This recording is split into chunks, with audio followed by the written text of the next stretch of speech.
Hey everybody, look at me. Look who I'm sitting here with on the Howard Stern interview. Boy George, look at that. Wow.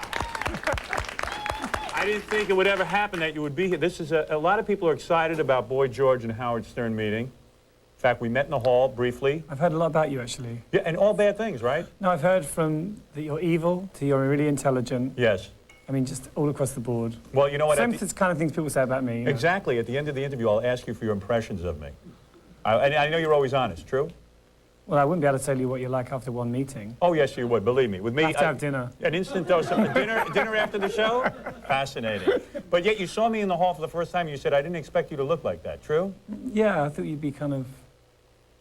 I thought older. Really? With no hair. Very square. Is my look appealing? I thought you'd look like a comedian or something. Right. No, but I look very rock starish. Do I not? Absolutely, yeah. Alice Cooper, you come to mind? Yeah, who's the other one, you know? Who's the guy with the blonde hair? The Ramones, maybe I look a little like? A little bit, yeah. Tiny Tim, perhaps? No, a little bit? not Tiny Tim. But I didn't think that this interview would come about because there was all kinds of shenanigans backstage. They didn't know whether really we should do a show together. Management was confused as to whether I'd be the right person to interview you. True? I don't know about that. Now, later on, I would like to bring out your manager, find out what the fear is of Howard Stern. How could Boy George be afraid of me? You have always been so open and honest. And my manager definitely wouldn't come on TV. He would not? No, he hides. He hides? He doesn't like high profile. But your manager is someone who just stays with you through thick and thin, through your ups and downs, has always stuck with you. Yeah. And you will always stick with him. Yeah. You would never dump him. No. He's my friend. He is your friend. Yeah. Because even when you're at your lowest, he stayed with you. Yeah. This is going to be good. Now, George, isn't it true that you wrote a lot of hit songs, and a guy who wrote a lot of hit songs usually gets the respect of the music industry? Am I correct? Well... Don't you feel people give you a hard time because of the look and the outrageousness? But seriously, you wrote big hit songs and made a lot of money for record companies, true? I think that there are different kind of camps within the industry. You know, there's the sort of Eric Clapton, Elton John, serious musicians. But I think that, you know, in the media and within the industry, there is this idea that, you know, if you look weird, then you're not serious. But then, you see, if you take someone like Prince, I think if you play an instrument, you can get away with it. Right. Somehow that makes you more macho. Because you see Prince, he's got heels on, he's got like seafood polka dot panties. Right. But he's got the guitar, and somehow that makes him macho. Right, because he has the guitar. If I played guitar, I would become very serious. Because you could hide behind the guitar. Yeah, there's just something about the guitar that's tough. The fact that sometimes when you're dressed up and on a video, you're dancing around and doing this, right away is not macho, as you say, right? Right? True? Is that the problem? I thought I was a bit more macho than Prince, though. Right. Let me tell you something. I agree with you. And if you had the guitar and you were doing this, you would be considered more serious. True? Because you had a couple of... You were a serious musician. You actually had a couple of groups. You were a background singer for the group Bow Wow Wow. True? Not background. I sung lead with them very briefly, like for a matter of 3 months. So, I mean, you were someone who really struggled in the music industry, paid your dues. It wasn't like you were some kind of novelty act like Milli Vanilli. They treat you that way, do they not? Some people do, some people don't. But I think that, you know, I think that things are changing for me. You know, I think that as time goes by, the longer you stick around, the more people have got to say, well, there's got to be something to it. Because when you went to Virgin Records at first, and with the first big hit that you had to convince them. You had to really beg them to put that out. No, not so much that. I mean, before we got signed, we did a big gig in London, and I think about every A&R person in the country came to see us. Right. And their view was that I was a cabaret act, that I was a pub act. Right. You know what pubs are? Yeah, sure. Yeah, that's where you go to have a beer or something and some guy gets up on stage and he starts doing it. And they couldn't really understand or see how I could ever become... But how many millions did Do You Really Want to Hurt Me make for the record companies? Oh, I mean, would that be a multi-million-dollar song? More Karma Chameleon, that was a bigger song. It was? Bigger than Do You Want to Hurt Me? Yeah, it was #1 for 9 weeks in the UK. And a song like that, I mean, you became a multi-millionaire almost overnight, true? Not almost overnight. You are a multi-millionaire, are you not? Are you not? I am sitting here on the couch with a multi-millionaire. Now that's got to feel good. I wish I could... yeah, but all the crap and everything you've got to take, you've true. always taken a lot of crap and everything, but meanwhile, you could tell everyone, hey, screw you, I'm going off on an island now, and I don't really need the business, true? It's not entirely true, but, you know, the thing is, I love working. But you saved your money. Some of it. No, actually, to be quite honest with you, I don't save money, really. As I get older, I'm starting to be a bit more practical, but when I was in Culture Club, I just used to have like round-the-clock limousines. Oh, really? So Oh, you had limousines, you had an incredible lifestyle, and you said, I was hey, every bit the cartoon pop star. really? And you for didn't like 3 care years. how much money you went through? Is it because you believed you'd always be on top and you'd make more and more money? I think I thought it would be endless. Yeah, I mean, people around me said like, you can't do that, and I was like, Yeah, right. you know, I'll do what I like. Right. I think these days, I mean, I've never been a sort of money-orientated person. You know, I think you make money, you spend it. Right. You know, you have a nice life, you surround yourself with nice people, you eat well. You just enjoy your money. I don't believe in investing it in the stock exchange or... But yet it still Yeah. comes in and you're set for life. True? Well, We can establish that? Are you set for life? Is George set for life? Yes. No, the no, answer I'm is not yes. set for life. I mean, I'm okay. You live in I'm a big okay. house? It's pretty big. What, are you like a castle or something? No, it's not a castle. Not a castle? What's this guy like? Take a Calm deep down. breath. I gotta calm down. I gotta calm down. Administer the Valium now. No, Well, I mean, you listen, there was so much negotiation going on before the interview that I'm a little wired right now. I'm going to run out right now. My- My house is like, the hall is big. It's kind of big, but it's not huge. It's like 3 bedrooms. It's not like a Beverly Hills mansion. You And know, the it's typical day home. in your life, you get up late, you lounge around the house. No, and when no, you I don't just- lounge around the house. I get up very early. And we write songs all day? Is that what we do? No. I write songs when they come to me. I mean, I'm not the sort of person who sits down, you know, has a time in the year where I write songs. I write songs all the time. The thing that I never understood, so here Boy George becomes very, very famous. The image of Boy George is everywhere. George takes over America. Culture Club becomes huge. Your star is rising unbelievably. It's superstar status. And yet you always seem to be like with angst. You know what I mean? Oh, I'm going to break up with the band. I'm not going to stay with the band. I got to I'm a leave the drama band. queen, you know. No, but you are a drama queen in the sense Absolutely. that if you stick with the music, the Culture Club was a successful entity. Now, I don't got know bored what... of it, though. You got bored. It was like a bad marriage. But I would never You know, get like bored. sometimes, yeah, you would. You know, those kind of marriages where, like, the husband makes the wife feel insecure. So she never leaves the kitchen, you know. It's a bit like that. Culture Club was like too much jealousy, too much ego. It got boring. And actually, why I make music is because I love music. And when I don't like working. But let me give you this So I want to analogy. enjoy what I do. Yeah, but let me give you this analogy. It's like sort of like, remember the TV show? So I lie down. Yeah, lay down on the couch, I'll talk to you. Remember the TV show All in the Family? Uh-huh. And like all these guys had to leave the show. It's a hit show. The guys in MASH, they had to give up the show. It was a huge hit show. Even Cheers, the TV show Cheers, huge and successful. They have to leave the show. They have to go do something else. To me, when you get something successful, But that's so American. it is American. That's my like- work ethic. In America, people can't understand why you know, like, success is it. Right. You can be miserable, but if you're successful, everything's fine. Absolutely, I agree I don't with that. believe in that. I believe in that. I don't believe in that. I believe in that. If there's anything I believe in, I believe if you're successful, you're happy. I swear to God. But anyway, Boy George is here. We have the new single Crying Game is very big. We're going to talk about that. We're going to go through your life. We're going to go through your career. And we'll be back. Hopefully we'll be back. If George gets mad, though, he might walk out. True? So far, so good. All right, so far so good. We're making it through. We'll be back on the Howard Stern interview right after these words.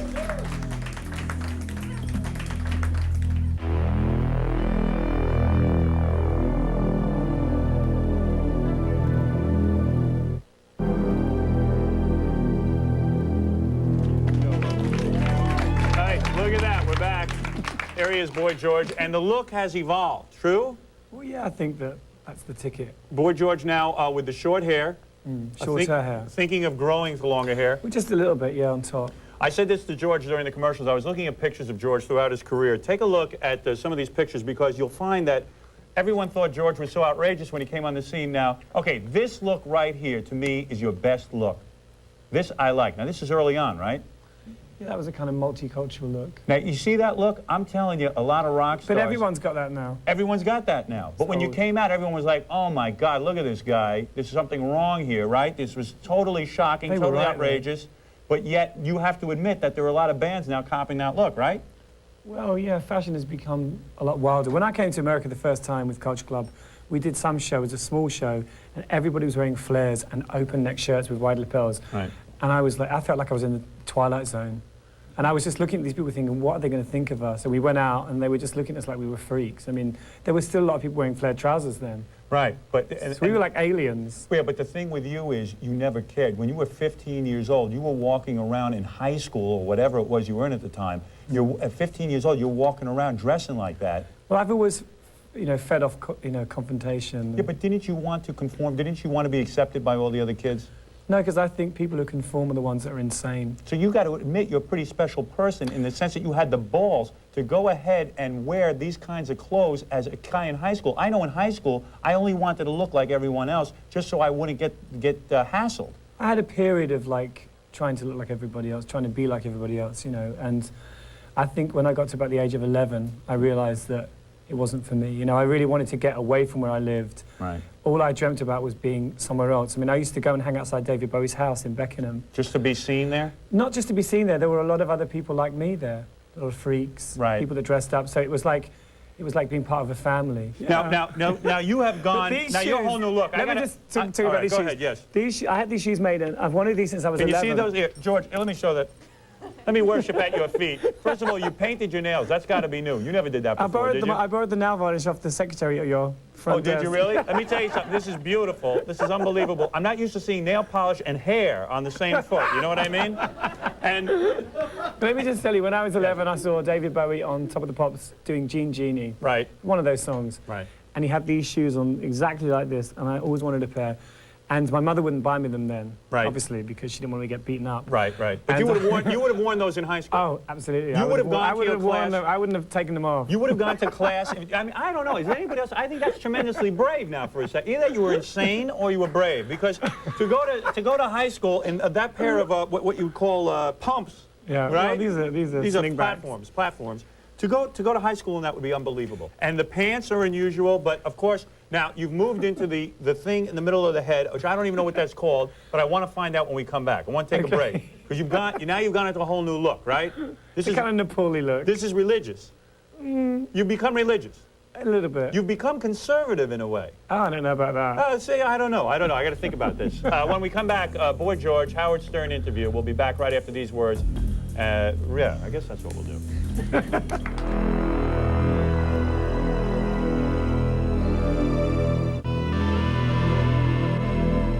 So anyway, here we are with Boy George. We're back. And George, you're in the middle of a revival, in a sense, career-wise, because Crying Game has taken off. Well, it's done its course now, but it did very well for me. And, you know, it was a total surprise because I haven't been in New York for 7 years. Right.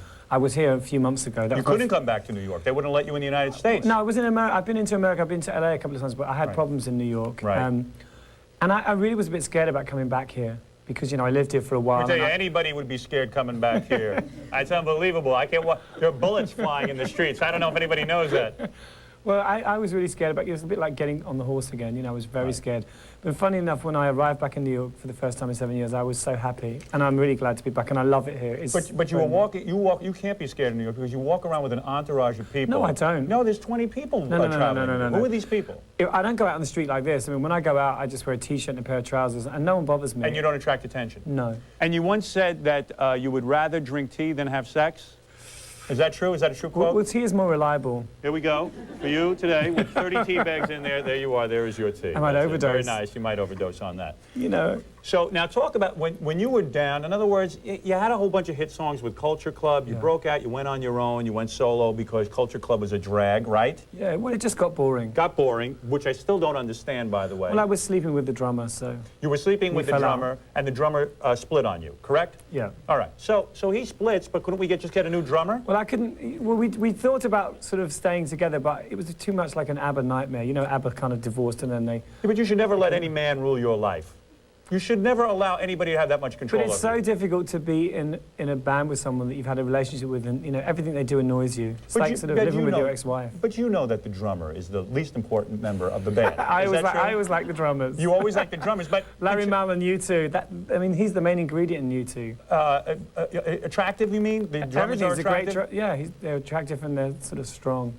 Because to me, what I would have done is make me scream like a white lady. Now, what I would have done in your situation, I would have said, okay, hey, the drummer was a nice guy. We had a relationship. He leaves. I'll bring in a new drummer. Culture Club. You can't do that. You can't do it. No, because it's like, you know, the band was like a family. I mean, it was like a family, and you couldn't really do that. I don't think the other people would have gone for that anyway. And it was really time for me to leave the band because, you know, since I left Culture Club, I've learned so much more about music. I've become much more confident about my own ability, which I couldn't have done in that band. You're more independent now. Yeah. And when Take you more were, risks. So when you're on top, everyone wants to be your friend. I assume your friends were big name rock stars, Oh true? no, my friends are just normal. Normal people. Yeah, normal. And Well, is it- not so normal, but So when you're not having hit records for a while, all of a sudden, are you embarrassed to go out in front of those people? Like, I'm a No. failure, I'm no good, I'm not anything? no, my friends have always been really important to me, and they've always been very loyal.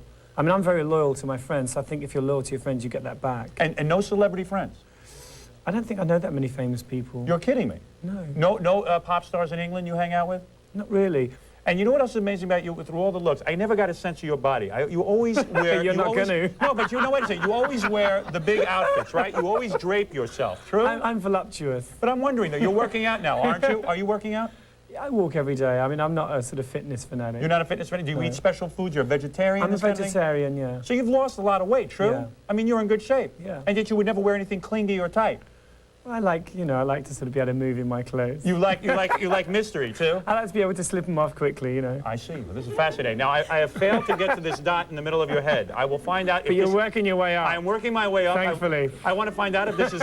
There you go. I want to find out if this is God, this dot in your head. I want to find out everything. Well, it represents the third eye. The third eye. We will Yeah. talk about the third eye when we get back. The hit single Crying Game. Boy George is here, and we'll be back right after this on the Howard Stern interview.